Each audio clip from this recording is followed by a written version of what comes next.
Olá pessoal, tudo bem com vocês? Sejam bem-vindos a mais um vídeo aqui do canal Professora Diferentona, com foco exclusivo para o pessoal da segurança do trabalho. Hoje vamos conversar um pouquinho de um assunto que é extremamente importante, não que os outros não sejam, é claro, né? Extremamente importante pela gravidade da situação. Com certeza alguém já se deparou com esse tipo de acontecimento, seja em casa, enfim, qualquer outro local. O assunto em questão aqui que falaremos é sobre a hemorragia, né? Hemorragias, dizendo melhor, certo? Nessa aula vamos abordar os tipos, as causas e as complicações da hemorragia, ok? As condutas que você, como profissional de técnico e segurança do trabalho, deve realizar nesses casos, ok? Então, vamos lá. Antes de tudo, eu gosto de começar definindo, porque antes de falar do beabá em si, a gente precisa pelo menos entender o que significa, certo? Então, é a definição básica, simples e clara de hemorragia, o que que é? É a perda de sangue devido ao rompimento de um vaso sanguíneo, certo? Algum vaso sanguíneo do nosso corpo é praticamente, a vida existe ali por conta do sangue, né? Então, quando esse vaso sanguíneo, que é onde circula o sangue, é rompido por alguma coisa, por algum motivo, né? Podemos chamar de hemorragia, certo? Então, quando o vaso sanguíneo está perdendo uma quantidade de sangue aí, ok? Tranquilo? Certo? Quais são os tipos de hemorragia, pessoal? Podemos classificar a hemorragia em 3 categorias, sendo arterial, venosa e capilar. Nossa, professora, mas no corpo não é tudo os vasos sanguíneos são todos iguais? Claro que é. Nosso corpo é cheio de vasos sanguíneos, só que cada região do corpo, o vaso sanguíneo ele recebe um nome diferente, tá? Os vasos sanguíneos que existem no nosso organismo são as artérias, tá bom? As artérias, elas são responsáveis pela circulação do sangue arterial, ou seja, o sangue rico em oxigênio, certo? Então, esse sangue ele vai irrigar os tecidos para que tenha o quê? A vida, certo? Então, arterial é basicamente o sangue rico em oxigênio. Venoso, né? Agora é hemorragia venosa, certo? Então, a hemorragia venosa é a que ocorre na veia, certo? Então, já que vimos aqui anteriormente, a artéria ela leva o sangue oxigenado. A veia, ela é o retorno, ou seja, ela está levando sangue rico em gás carbônico, porque quando respiramos, a nossa troca gasosa, nós puxamos o oxigênio e eliminamos o gás carbônico. Então, é basicamente isso que a artéria e a veia elas fazem. A artéria, ela leva o sangue rico em oxigênio e a veia, ela traz de volta, ela puxa o gás carbônico para ser eliminado, certo? Então, a hemorragia arterial venosa e, por fim, a capilar, tá? Nosso corpo possuímos, na verdade, vasos sanguíneos muito fininhos, da espessura do fio de cabelo, por isso que se chama capilar. A artéria e a veia são vasos mais calibrosos, um pouquinho mais grossos, né? Pela quantidade. Vocês viram a responsabilidade deles. Já o capilar, ele serve mais para irrigação, ele é muito fininho, por isso você pega um fio de cabelo seu aí, você vai ter ideia da espessura dele. Tá bom? Então, já que existem esses 3 tipos de vasos sanguíneos no nosso organismo, tá? As hemorragias são classificadas dessa forma: arterial, hemorragia venosa e hemorragia capilar, ok? Então, agora vamos ver diferenciar um pouquinho cada uma delas aqui agora, ok? Então, vamos começar pela arterial, pessoal. Não tem, assim, erro. Parece que é a mesma coisa, é a mesma cor. Ai, mas é tudo igual, é sangue, mas não é. A arterial, ela vai se diferenciar de todas pelo seguinte motivo. O sangue arterial, pessoal, ele não tá vindo irrigar, certo? Lembram lá da frequência cardíaca que conversamos na aula de avaliação atendimento às emergências, né? Frequência cardíaca não é o nosso pulso? Então, o pulso nada mais nada menos é o sangue arterial que está passando ali.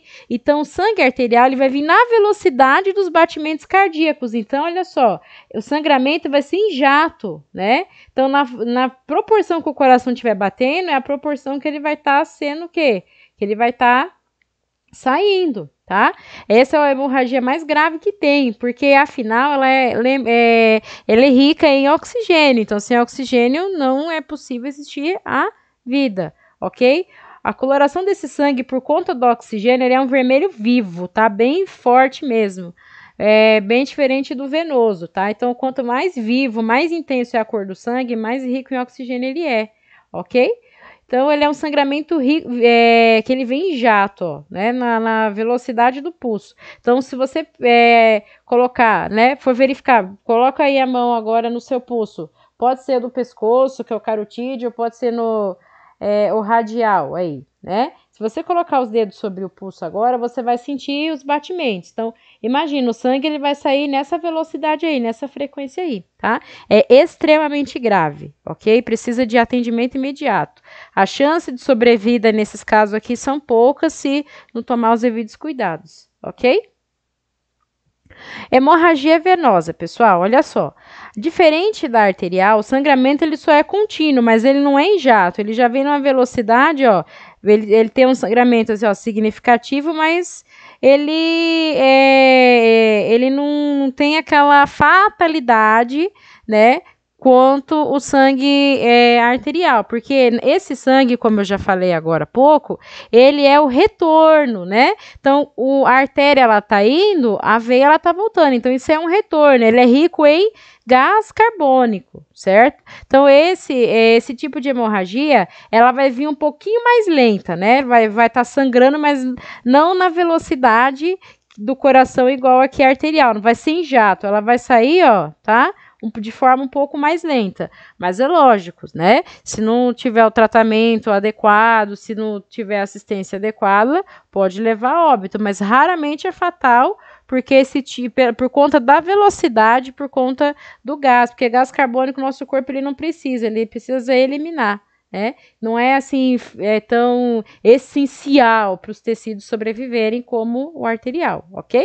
Então a venosa ela vem um pouco mais lentificada, certo? E por fim, olha só, a capilar, né? Ela é da espessura do fio de cabelo, é um sangramento contínuo, né? Esse tipo de sangramento, com certeza todo mundo já fez aí sem querer algum acidente em casa, mexendo com faca na cozinha, né? Foi lá cortar o dedo sem querer, ali pegou aquela pelinha, daí começou a sangrar, daí só de você estancar um pouquinho ele já para, né? Então, olha só, é um sangramento, ele é contínuo, a coloração bem intensa, só que ele não torna-se fatal, porque ele é bem superficial, ele fica, né? Esses capilares eles ficam na primeira camada da pele, ou seja, ele é muito superficial. Esses vasos eles não são tão calibrosos igual uma artéria e uma veia, eles são muito fininhos, né? Então não tem assim aquela importância, não tem aquele senso de gravidade como a arterial ou a venosa possuem, tá? Mas nesses casos, pessoal, dessas três, a mais grave, lembre-se, anotem aí, é a arterial, ok? A venosa, ela se torna grave se demorar o atendimento, se deixar ali se esquecer. Mas a pior de todas é a arterial. A arterial você não pode brincar, tá? A capilar é sossegada, assim, não tem essa devida importância, é muito discreto, né? Só destancar aqueles sangramentozinhos, acidentes bobinhos que fazemos em casa, ok? Vamos agora entender um pouquinho sobre a profundidade da hemorragia, certo? Então, a hemorragia ainda, ela está classificada de acordo com a sua profundidade, porque vocês sabiam que tem hemorragias que podemos visualizar e hemorragias que não visualizamos. Nossa, como assim, professora? Sim, existem, ela é classificada dessa forma, sim. A que conseguimos enxergar, podemos chamar de externa. Olha só, como vocês estão vendo aqui na imagem, né? É quando o sangramento, né? Ocorre um rompimento das estruturas e o sangramento, ele se torna visível ao meio externo, ou seja, ele extravasa, né? Nós conseguimos visualizar, tá vendo aqui? Houve um corte, né? E o sangramento, ele fica visível, né? Aqui foi um ferimento, o sangramento, ele fica visível, certo? Então, externa, podemos dizer assim, que é quando conseguimos enxergar, né? O sangramento para o meio externo, ok? O outro tipo de classificação por profundidade é interna, tá? Ocorre, olha só, é quando o sangramento ele ocorre dentro das cavidades, eles se ocultam através dos tecidos. Aí conseguimos enxergar, vemos uma alteração diferenciada, mas você tá vendo o sangue, né, extravasando, saindo para fora? Não, vocês podem. Nós vemos uma porção de hematomas aqui, né? Que fica roxo, né? Assim, ó, aqui, ó, hematomas, certo? Tá? Em alguns casos, equimoses, né? Aqui, no caso, essas mais roxeadas são as equimoses. Hematomas, elas são um pouco mais profundas aqui, ó, essas avermelhadas, certo? Então, vemos uma alteração significativa, porém, não vemos, assim, o extravasamento, né? Um sangue saindo em jato, como seria numa externa, tá bom? Então, as profundidades, elas é classificada dessa forma. Então, as hemorragias, elas podem ser tanto externas quanto internas, ok? E quais são as condutas necessárias para que, se você estiver no seu ambiente de trabalho, se deparar com uma situação de hemorragia? Primeira coisa, eu não coloquei aqui, mas eu falo, é manter a calma, pessoal. Não adianta nada ficar desesperado, gritando, né? Ai, porque tem pessoas que não conseguem ver sangue, não gostam, né?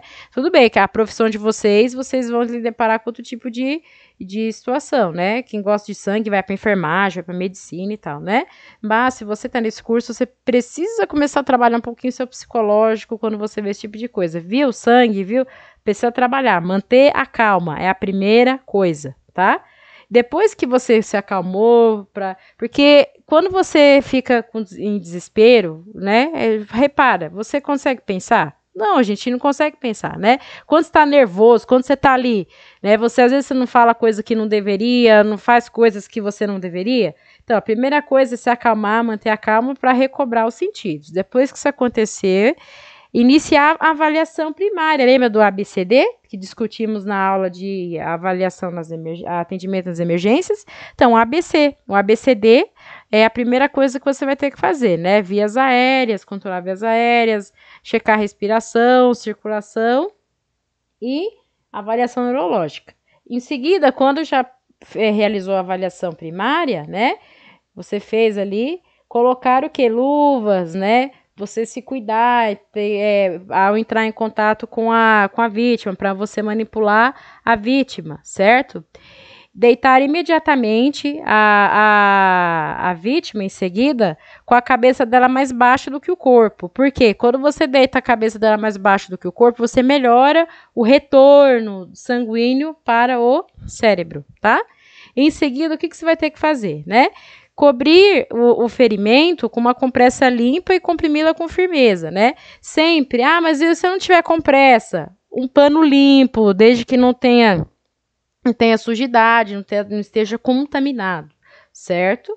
Então, a primeira coisa que você vai fazer, né? Depois que você fez a avaliação, se paramentou, né? Pega um pano limpo, uma compressa e comprimir o local, deixar sempre o ferimento, o local onde foi ferido, mais baixo, mais elevado do que o restante do corpo e comprimir. É que nem agir em casa quando você faz aquele machucadinho, coloca metiolate. Quando você coloca papel, você vai comprimir, né? Você não corta, você não aperta até parar, até ele coagular. Então, a mesma coisa você vai fazer aí. Deitar a vítima e pegar o ferimento, comprimir com a compressa ou pano limpo com firmeza, certo? E se o paciente, se a vítima tiver acordada, o que você vai ter que fazer? Tranquilizar, gente, tá? Porque, com certeza, lembra que a gente conversou na aula que, nesses casos, a pessoa ela sofre um sequestro emocional, ela vai ficar ali toda atordoada, né? E um papel, assim, fundamental que vocês precisam exercer é tranquilizar, porque quando você tranquiliza a pessoa pega confiança em você e você consegue realizar tudo o que você precisa, né? Às vezes ela tá ali desesperada. Se ela sente confiança, se você demonstra que você sabe, se você demonstra que você sabe o que você está fazendo, demonstra autonomia, pronto, você já ganhou a situação, tá? Agora, se você demonstra insegurança, apavoramento, daí, né? Quer dizer, eu vim para te ajudar, mas quem precisa mais de ajuda sou eu, né? Então, primeiro tranquilizar a pessoa se ela estiver acordada, tá? Se a pessoa estiver acordada, de forma alguma você não vai dar nada para ela beber. Ah, mas ela tá com sede, ela precisa de alguma coisa. Não pode, porque se no caso foi uma hemorragia interna, você não sabe o local onde foi e se pegou ali bem né, na saída das vias aéreas ali, né, às vezes a água pode levar algum coágulo para dentro do pulmão, se a pessoa engasga, é muito perigoso. Tá? E a 7, como eu já falei, manter sempre o membro ferido mais elevado, tá bom? Que o coração, no caso, né? Deixar a parte mais elevada do que o corpo. Como assim? Tá? Aqui, ó, tá? Dessa forma, tá vendo? Aqui, ó, né? Aqui no caso, o ferimento foi nessa parte aqui, foi no antebraço dele, né? Então, olha só, o coração da pessoa não fica. Que nem pegar essa foto aqui, ó. O coração dessa moça não tá aqui? Então, vamos manter o braço mais elevado que o coração, né? Vamos manter o braço mais erguido para que melhore o que? O retorno venoso. Depois que conseguimos manter o braço elevado, tá? Comprimir aqui, ó, com a gaze, ou a compressa, ou um pano limpo, certo? Uma coisa interessante para vocês aí, uma dica. Legal, tá vendo essas duas imagens aqui, essas laranja e essa meia azul aqui, tá? Tá vendo não sei se vocês vão conseguir enxergar, tá vendo essas setinhas pretas aqui, uma de cada lado e aqui, ó? Nesses pontos, pessoal, que nem tá vendo aqui os pontos de dobra que temos no corpo, né? As nossas articulações juntas, que nem a minha avó falava, as juntas, né? Onde dobra, né? Que a gente vê que dobra.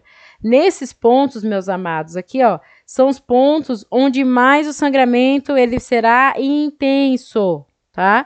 Aí é onde quando a hemorragia estiver acontecendo, é aí onde vai sangrar mais. Então é bom vocês se atentarem a esse tipo de coisa para vocês já irem no local certo e agir, tá? Então, nesses pontos aqui onde estão aqui sinalizados aqui, ó, o ponto onde a gente dobra mais aqui, é onde o sangramento será mais intenso, porque nessa região o nosso vaso, vendo aqui, ó, ele é um pouquinho mais calibroso do que nas outras partes. Então, por esse motivo, o sangramento será mais intenso, tá? Aqui, né? Identificou a hemorragia, comprimiu, ó, manter o membro mais elevado e depois comprimir com a gaze, tá? Ou a compressa, ok? Manter o membro sempre mais elevado do que o membro ferido, sempre mais elevado que o restante do corpo, ok? Vocês já viram falar do torniquete? Sim, não, né? Com certeza alguns já, né?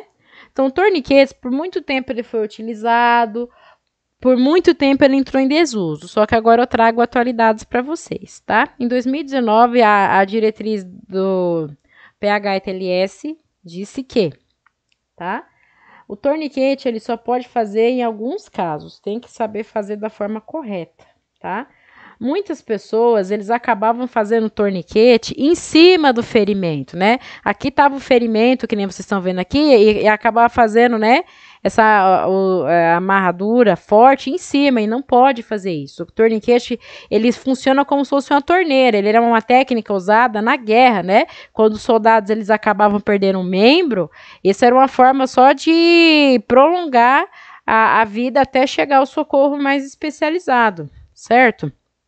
Então, o torniquete você deve contar 4 a 5 dedos do ferimento para poder realizar, nunca fazer em cima dele. E é dessa forma, né? Lá você pode improvisar ele com o que você tiver lá, com cabo de vassoura, né? com algo, né, um pedaço de madeira, filete de madeira, o que você conseguir, e panos, né? Como é que você vai fazer? Você vai pegar, né, vai colocar uma compressa, né, o que é importante? Qual que é o foco? Você não pode garrotear o membro da pessoa. O que é garrotear? Deixar muito apertado, porque se você garrotear, apertar, a pessoa ela pode perder o membro. Por isso que por muito tempo ele entrou em desuso, porque muitas pessoas não sabiam fazer, acabavam fazendo em cima do ferimento, e aqui na hora de fazer não colocava mais com pano para não machucar o membro, então ficava horas aquele membro sem receber sangue, e aí a pessoa acabava indo para amputação o membro, certo? Então, como é que ele deve ser feito, né? Um cabo de vassoura, um pedaço de madeira, enfim, o que você achar ali que tenha firmeza, e panos, né? A dica é, no local que ele for ficar, coloque, tá vendo que nem tá nessa foto, um pano sobre o outro aqui, ó, para dar um certo conforto e não garrotear o membro. Em seguida, tá vendo aqui onde tá a setinha, você vai girar, torcer até o sangramento parar. E qual que é a ideia, tá? Sempre o torniquete só é indicado fazer quando já está se chegando perto do hospital que vai ser atendido, perto do serviço de emergência, tá? O serviço de emergência falta 4 horas para chegar. Daí já não pode. Daí você vai, o que você vai fazendo até lá? Vai comprimindo. Quando já tiver meia hora de distância do serviço, aí você pode começar a fazer o torniquete. Daí você vai fazer, né? Aqui, ó. Fez o torniquete, torceu, parou de sangrar. De 5 em 5 minutos é para ir desafrouxando. Deu para vocês entenderem? Então, começar a realizar quando tiver meia hora de distância do serviço já de emergência, tá? Fechou o torniquete, de 5 em 5 minutos, abre, fecha, abre, fecha até chegar. Dessa forma, o membro ele vai ser preservado, a hemorragia será controlada e você não causará nenhum dano para a vítima, ok? Então, o torniquete, nessas condições, ele pode ser aplicado hoje sim. Caso contrário, se você não sabe fazer, não aprendeu, né? É melhor não fazer. Comprime até chegar. Mas se você tem esse conhecimento agora que você está vendo, faça meia hora antes do local e vai desapertando de 5 em 5 minutos para o membro não sofrer perda, ok? Agora eu vou falar com vocês de uma complicação severa, tá? Que a hemorragia pode causar. A pessoa pode estar apresentando um sintoma ali para que vocês fiquem espertos, ok? A principal complicação da hemorragia é o choque, tá? Cuidado que não é choque elétrico. Choque elétrico a gente vai conversar em outro momento, quando falarmos de queimaduras, tá? O choque que chamamos aqui é quando a perda de sangue que a vítima teve foi tão intensa, mas tão intensa, tão grave, que os órgãos do nosso organismo, do corpo, eles ficam em déficit, ou seja, eles ficam com falta de sangue para funcionar. Porque lembra que o sangue não é rico em oxigênio, certo? O sangue arterial. Então, a pessoa perdeu tanto sangue, que os nossos órgãos principais, como o cérebro, coração, pulmão, rins, fígado, não tem a quantidade de sangue suficiente para funcionar, eles acabam entrando em colapso, acabam parando de funcionar. Tá? Então, isso é o choque, é quando tem pouca quantidade de sangue para os órgãos funcionarem, tá? E quando é que a gente classifica choque? Quando a pessoa perdeu mais de 1,5 litro de sangue, tá? Ok?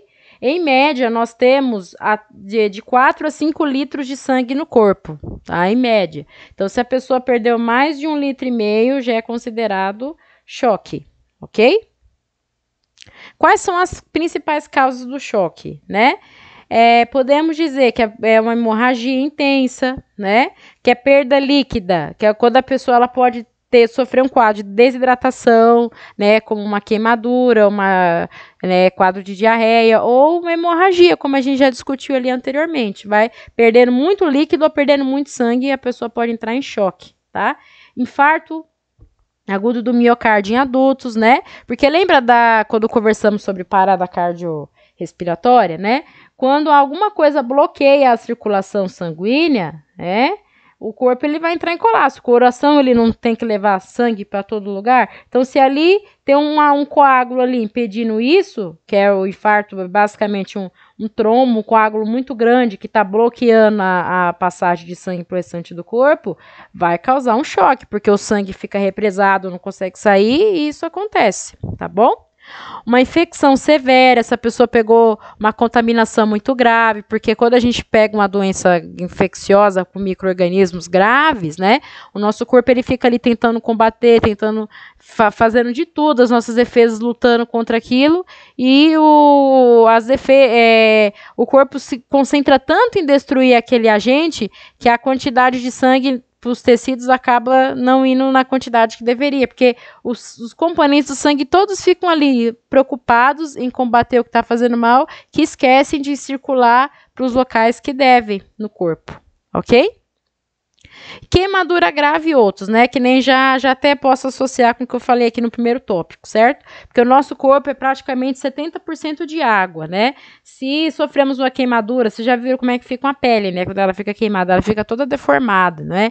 Então, quando ela fica seca, sem água, né?